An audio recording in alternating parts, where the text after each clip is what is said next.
नमस्कार दोस्तों, आइए हम क्लास को आगे बढ़ाते हैं। हम लोग भारत के संवैधानिक विकास को देख रहे हैं। इससे पूर्व हम लोग 1793 चार्टर एक्ट को देख चुके हैं। उससे आगे हम लोग देखेंगे चार्टर एक्ट 1813। इसके अंतर्गत हम लोग देखते हैं ये एक्ट आई, इसमें मुख्य प्रावधान किए गए थे, उनको हम लोग देख लेते हैं एक बार। इसके अंतर्गत शिक्षा के लिए भी प्रावधान किया गया था, उसके साथ ही व्यापार, इसके साथ धर्म प्रचार,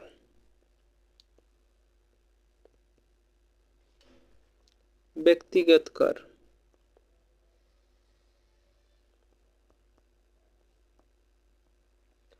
इसके साथ ही कुछ अन्य प्रावधान भी किए गए थे। शिक्षा के लिए देखिए, कहा गया कि आप 1,00,000 रुपये प्रति वर्ष भारत को शिक्षित करने के लिए लगाइए। वहाँ जो शिक्षा पाने के लिए जो भी लोग इच्छुक हैं उन्हें आप शिक्षित कीजिए। लेकिन दुर्भाग्य से ऐसा कोई काम कंपनी के द्वारा नहीं किया गया। व्यापार के लिए एक कंपनी के ईस्ट इंडिया कंपनी का एकाधिकार को समाप्त कर दिया गया। अब कंपनी से शेष लोग भी भारत से अब शेष लोग भी व्यापार कर सकते हैं। अब ईस्ट इंडिया कंपनी का एकाधिकार समाप्त किया गया। इसके साथ आपको एक बात और ध्यान रखना है कि चाय प्लस चीन के साथ व्यापार को, चाय का व्यापार आप कर सकते हैं कंपनी को, और चीन के साथ भी आप व्यापार कर सकते हैं। लेकिन इस पर कंपनी को एकाधिकार रखा गया। आप एकाधिकार है कि आप इन दोनों पर व्यापार कर सकते हैं। कोई अन्य ब्रिटिश कंपनी चाय के पर व्यापार नहीं कर सकती है। चाय का व्यापार मतलब भारत से खरीद कर ले जाना, बेचना। चीन के साथ व्यापार नहीं कर सकती है, ऐसा प्रावधान किया गया। धर्म प्रचार की अनुमति दी गई। ईसाई को कहा गया, ईसाई धर्म गुरुओं को या वहाँ जो संस्थाएं गठन थी उनको कहा गया कि आप जाकर भारत में धर्म का प्रचार प्रसार कर सकते। व्यक्तिगत टैक्स कहने का यहाँ आशय है कि स्थानीय, यहाँ के स्थानीय जो शासक थे, शासक तो आप नहीं कह सकते हैं, स्थानीय शासक कहने का आशय यहाँ है कंपनी की जो शासक थे, यहाँ के शासक नहीं। जैसे यहाँ के राजा महाराजा नहीं, कंपनी के जो स्थानीय शासक थे वो व्यक्ति पर कर लगा सकते थे। ऐसे तो इससे इनकम टैक्स की अवधारणा ऊपर कर, डायरेक्ट इनकम टैक्स की चर्चा नहीं थी।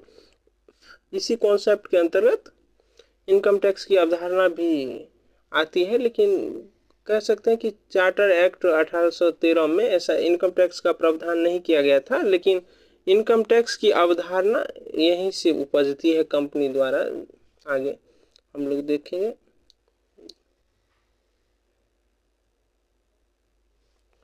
चार्टर एक्ट 1813 कंपनी की सभी व्यापारिक एकाधिकार समाप्त कर दी गई। चाय और चीन की व्यापारिक कंपनी के चाय और चीन के साथ, जैसे कि आप चाय का व्यापार कर सकते हैं भारत से, एकाधिकार था उसका, चीन के साथ भी व्यापार कर सकते, इस पे भी एकाधिकार कंपनी का बनाए रखा गया। इस कानून में भारत के कंपनी शासित क्षेत्रों को ब्रिटेन, हाँ एक महत्वपूर्ण और प्रावधान किया गया था, जैसे कि कंपनी का ये क्षेत्र जीती भारत में, इस पर अब कंपनी की संप्रभुता नहीं होगी। ब्रिटेन के जो क्राउन थे, साम्राज्य कह सकते हैं, अब उनका ये क्षेत्र है। कंपनी केवल प्रतिनिधि के रूप में यहाँ काम करती है। तो कह सकते हैं कि संप्रभुता को किसकी संप्रभुता को,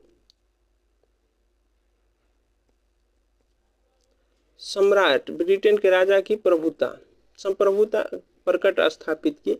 ईसाई धर्म प्रचार, भारत में ईसाई धर्म के प्रचार करने की अनुमति। कंपनी आय से शिक्षा प्रतिवर्ष 1,00,000 रुपये व्यय, यहाँ है बिहास नहीं, व्यय करने की अनुमति दी गई।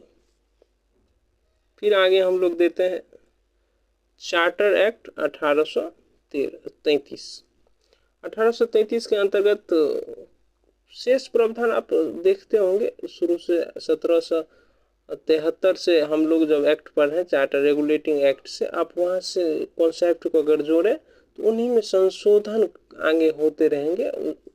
आगे जो कड़ी होगी उनमें संशोधन के रूप में आप इन्हें देख सकते हैं। उन्हीं प्रावधानों में बदलाव करेंगे, उसमें कुछ ऐड करेंगे। तो आप एक मॉडल रखिए कि जो आप इससे पहले पढ़ चुके हैं, अगर कोई भी चार्टर एक्ट आती है तो आप एक बार उन बातों को रिकॉल कर लें, ताकि समझने में, या हम एक्सप्लेन भी कर लेंगे, समझने में दिक्कत ना हो, या हम एक्सप्लेन भी करते रहेंगे। जैसे कि एकाधिकार जो दिया गया था,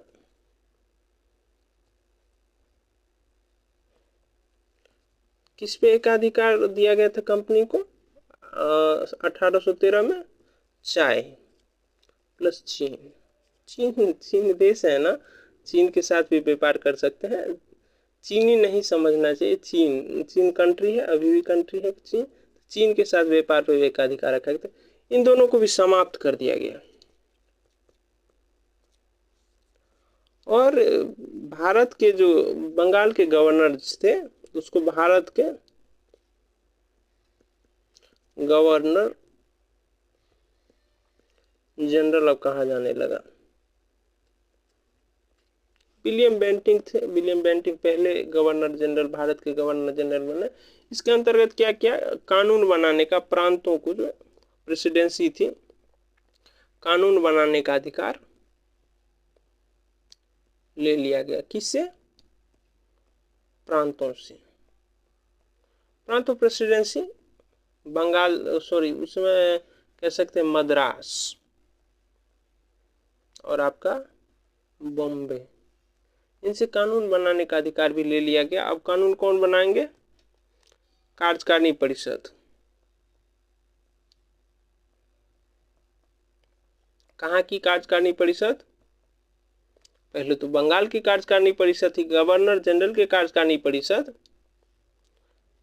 तो गवर्नर जनरल के कार्यकारिणी परिषद को आप केंद्रीय कार्यकारिणी परिषद भी कह सकते हैं, ध्यान रखने के लिए। केंद्रीय कार्यकारिणी परिषद अब कानून बनाएगी और शेष जो प्रांत हैं इसको लागू करेंगे। अब प्रांत में जो कानून बने थे इससे पहले उन्हें नियामक कानून कहा गया। अब कानून किसको कहा जाएगा? ये जो परिषद बनाएगी तो इसे कानून कहा जाएगा।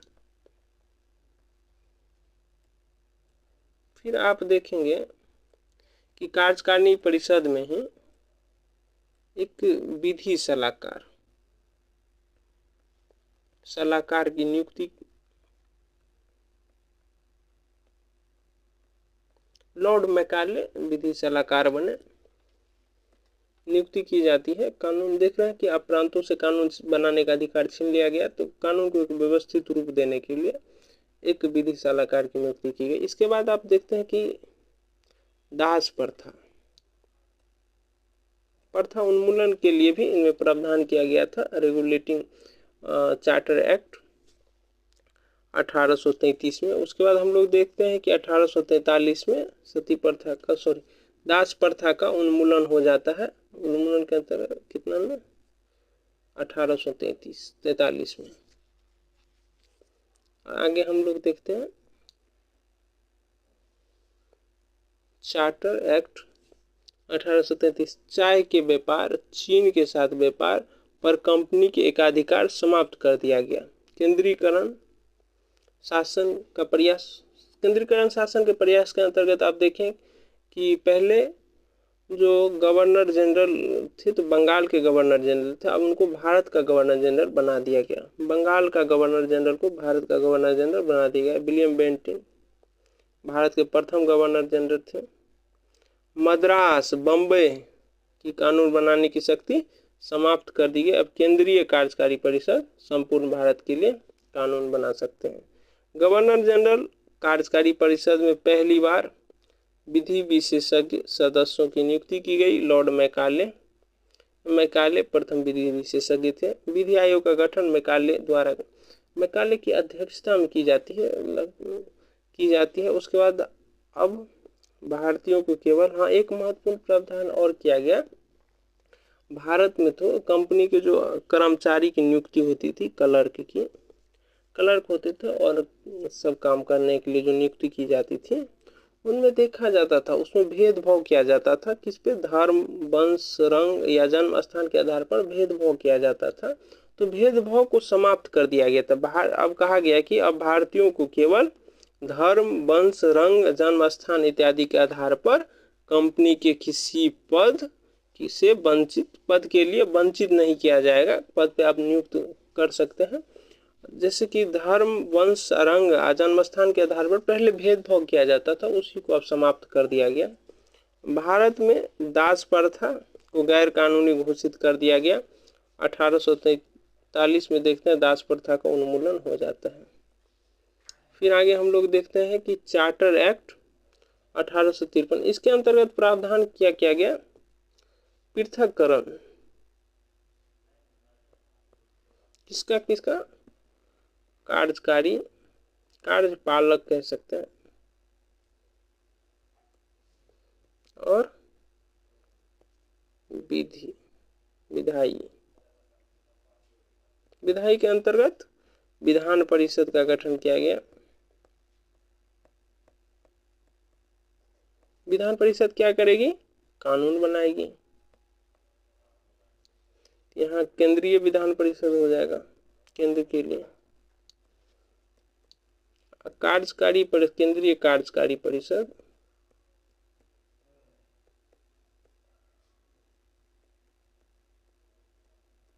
पहले केंद्रीय कार्यकारी परिषद ही कानून बनाती थी। अब कानून बनाने का अधिकार किसे दे दिया गया? केंद्रीय विधान परिषद को। केंद्रीय कार्यकारी परिषद अब कार्यपालक का काम करेगी। अब कानून कौन बनाएगी? केंद्रीय विधान परिषद। और गवर्नर जनरल की अनुमति लेना अनिवार्य था। कानून आप बनाई, केंद्रीय विधान परिषद कानून बनाएगी, गवर्नर जनरल की अनुमति लेगी, उसके बाद कानून बन जाएगा। केंद्रीय कार्यकारी परिषद को इससे मुक्त कर दिया गया कानून बनाने से। अब आप कार्यपालक काम देखिए। यह महत्वपूर्ण प्रावधान था। उसके बाद एक और प्रावधान किया जाता है जिसे आप देख सकते हैं कि प्रतियोगी परीक्षा में नियुक्ति के लिए आप कह सकते हैं कि उसमें शासन में कंपनी जो नियुक्त करती थी तो पहले बोर्ड ऑफ डायरेक्टर द्वारा की जाती थी नियुक्ति। बोर्ड ऑफ डायरेक्टर करते थे वहाँ से, उसके बाद फिर नियुक्त होती थी। तो कह सकते उसमें पारदर्शिता नहीं थी, पारदर्शिता भी नहीं थी। उसके साथ आप देखेंगे कि वहाँ प्रतिभाओं को, जो प्रतिभा थे उन्हें दबाया जाता था, या यूँ कह सकते हैं कि प्रतिभा नहीं आ पा रहे थे। इसीलिए सरकार द्वारा एक प्रावधान किया गया कि अब प्रतियोगी परीक्षा के माध्यम से इनकी नियुक्ति होगी। बस यही दो प्रावधान महत्वपूर्ण थे। पहली बार गवर्नर जनरल के विधायक है विधायी एवं प्रशासनिक कार्यों को अलग किया गया। केंद्रीय विधान परिषद विधायी कार्यों के लिए लघु संसद, जिसे आज आप संसद कहते हैं, उसी का छोटा स्वरूप लघु संसद भी कह सकते। यहीं से संसद का विकास होता है।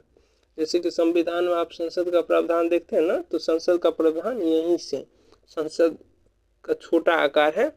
अब धीरे धीरे आगे बढ़कर आप देखेंगे कि 1919 के एक्ट तक ये संसद का रूप ले लेगी। केंद्रीय कार्यकारी परिषद गवर्नर जनरल की सहायता देने के लिए थे, सलाह देने के लिए थे, सहायता करने के लिए। इन्हें कानून बनाने से अलग कर दिया, पहले कानून यही बनाते थे। सिविल सेवकों की भर्ती एवं चयन के लिए खुली प्रतियोगी परीक्षा की व्यवस्था की। इसी के बाद आप देखते हैं जब खुली प्रतियोगी परीक्षा के माध्यम से नियुक्त होने लगे, इसी के बाद देखते हैं कि भारत में सिविल सेवकों की भर्ती होने लगी। इससे पहले आप नाम नहीं सुनते होंगे, इससे पहले कोई सिविल सेवक बने हो। ये खुली प्रतियोगी परीक्षा का ही परिणाम है, ये प्रावधान किए गए। अब परीक्षा ली जाएगी, उसके परीक्षा के माध्यम जो सेलेक्ट होंगे उनकी नियुक्ति की जाएगी। पहले क्या थे? पहले थे कि कंपनी के जो बोर्ड ऑफ डायरेक्टर थे उनके द्वारा नियुक्त किया जाता था, प्रावधान किए गए। उसके बाद फिर हम लोग देखते हैं 1800 भारत सरकार अधिनियम 1858। इसके अंतर्गत हम लोग देखें कंपनी, इससे पहले 1857 की क्रांति हो चुकी थी, उसी को सुधार के लिए ये अधिनियम लाया गया था, भारत सरकार अधिनियम 1858। कंपनी के शासन को समाप्त कर दिया गया। इसके जो बोर्ड ऑफ कंट्रोल, अब board of court, board of court संचालक मंडल कह सकते हैं।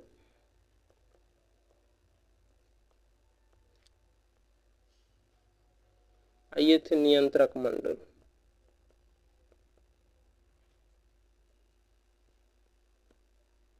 इसको समाप्त कर दिया गया। एक नई व्यवस्था बनाई गई, भारत राज्य सचिव। इसकी सहायता के लिए एक 15 सदस्यीय परिषद का गठन किया गया। परिषद का क्या काम था? परिषद का गठन किया गया। परिषद इनको सहायता सलाह देते थे, और परिषद भारत राज्य के परिषद थे, इनको कह सकते हैं कि कारपोरेट बॉडी घोषित कर। कारपोरेट बॉडी का आशय यहाँ ये है कि इस पर भारत 15 सदस्य जो भारत राज्य परिषद की सलाह देने के लिए 15 सदस्य परिषद थी, इन पर आप मुकदमा चला सकते हैं, ये भी मुकदमा लड़ सकती है, ऐसा प्रावधान किया गया। उसके बाद हम लोग देखते हैं इसमें तो नियुक्ति का बात करें तो इसमें 7 की नियुक्ति क्राउन द्वारा होता था और शेष की बोर्ड ऑफ डायरेक्टर द्वारा। इसके बाद देखते हैं कि गवर्नर जनरल के लिए वायसराय शब्द आप सुनते होंगे। वायसराय का अर्थ होता है महारानी का प्रत्यक्ष प्रतिनिधि। गवर्नर जनरल जो थे उन्हीं को वायसराय अब कहा जाने लगा। कब? जब ये महारानी के लिए काम करते थे तो वायसराय थे, और जब भारत के लिए काम करते थे तो गवर्नर जनरल कहा जाता था। फिर आगे आप लोग देखेंगे शेष प्रावधान को। भारत सरकार अधिनियम 1858, कंपनी की शासन व्यवस्था समाप्त कर दी गई। भारत शासन अब ब्रिटिश साम्राज्य के हाथों में चला गया। अब साम्राज्य द्वारा शासन किया जाएगा, क्राउन द्वारा। कंपनी के अधिकार अब समाप्त हो गई। हम लोग पहले भी बात कर चुके हैं कि कंपनी लगभग 100 वर्ष तक शासन करती है भारत पे। उसके बाद ब्रिटिश सम्राट द्वारा या साम्राज्य द्वारा वहाँ के शासन किया जाता था, और शासन लगभग 1947 तक चलती है। अब गवर्नर जनरल को वायसराय की उपाधि दी गई। वायसराय का अर्थ होता है ताज का प्रत्यक्ष प्रतिनिधि। हाँ, लॉर्ड कैनिंग भारत के प्रथम वायसराय बने। लॉर्ड कैनिंग बनते हैं 1857 की क्रांति के बाद, जो ये एक्ट आती है उसके बाद लॉर्ड कैनिंग वायसराय बनते हैं। विलियम बेंटिंग भारत के प्रथम गवर्नर जनरल रहे। उसके बाद हम लोग देखते हैं कि बंगाल के प्रथम गवर्नर जनरल आपके बन गए वारेन हेस्टिंग। आप बंगाल के प्रथम गवर्नर कौन थे? तो रॉबर्ट क्लाइव। फिर आगे देखते हैं कि भारत राज्य सचिव का एक पद बनाया गया। भारत राज्य सचिव कैबिनेट के सदस्य थे। आप यूं भी कह सकते हैं कि भारत राज्य सचिव नाम का एक मंत्रालय बना दिया गया। कैबिनेट के सदस्य थे। कैबिनेट संसद के प्रति उत्तरदायी थी, तो ये परिषद थी और प्रत्यक्ष रूप से संसद के प्रति उत्तरदायी हो जाती थी, क्योंकि कैबिनेट के सदस्य संसद के प्रति उत्तरदायी थे। भारत राज्य सचिव कैबिनेट के सदस्य थे। इसकी सहायता के लिए 15 सदस्यीय भारत परिषद का गठन किया गया। भारत परिषद केवल सलाहकार प्रकृति की थी। सलाह दे सकती थी भारत परिषद। किसको? भारत राज्य सचिव को सलाह, इस पे डिसीजन ले सकते थे। यह सीधे ब्रिटिश संसद के प्रति उत्तरदायी थी। इन सदस्यों की नियुक्ति 7 के सम्राट द्वारा और कंपनी के निदेशक द्वारा शेष की जाती थी। उसके बाद है भारत के गवर्नर जनरल को भारत सचिव की आज्ञा के अनुसार कार्य करने के लिए बाध्य कर दिया गया। इसका आशय ये कि आप एक संस्था है भारत राज्य सचिव, कोई भी काम करिए, कुछ ऐसा डिसीजन अगर आपको लेना है ब्रिटेन से तो इनसे ले सकते हैं। इनके बिहाफ ये कैबिनेट से अगर डिसीजन निर्णय संवेदनशील लेना है तो कैबिनेट में जाएंगे, कैबिनेट में चर्चा होगी, और कैबिनेट में लगेगा कि कैबिनेट से भी होने वाला नहीं है तो संसद में चर्चा होगी, फिर संसद में निर्णय लिया जाएगा, फिर कैबिनेट में पास होगा, उसके बाद भारत राज्य सचिव निर्णय लेंगे, इसके बाद गवर्नर जनरल। तो एक प्रक्रिया बनाई गई कह सकते हैं। भारत राज्य सचिव नियामक निकाय को कारपोरेट बॉडी नियामक निकाय, जिसके अंतर्गत यहाँ निगम निकाय का अभिप्राय है कि मुकदमा चलाया जा सकता है किन पर? इन पर कारपोरेट भारत राज्य सचिव पर मुकदमा चलाया जाता है। इनके जो संस्था थे मंत्रालय टाइप थे कह सकते हैं, इन पर मुकदमा चलाया जा सकता है। ये मुकदमा लड़ भी सकते थे, इन पर चलाए तो बचाव के लिए लड़ भी सकते थे। फिर हम लोग देखते हैं कि निदेशक मंडल और नियंत्रक मंडल पद को समाप्त कर दिया गया था। धन्यवाद दोस्तों, फिर हम लोग अगले एपिसोड में मिलते हैं, फिर चर्चा करेंगे। बहुत बहुत धन्यवाद।